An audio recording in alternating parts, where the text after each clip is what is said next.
What I have for you today is a 3-digit cable lock, and this uses a 3-digit combination. Right now it's set to 1, 2, 3, and then I can press the button and then it opens up. And these are novelty locks that are, this one's from Paris. You buy the lock and you can leave it on the bridge there where they have millions of locks, although they don't want you to do that anymore.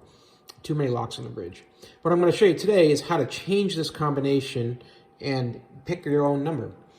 It'll work on any kind of combination lock like this, where you'll see a little point here where you can push in the center and use that to change the combination.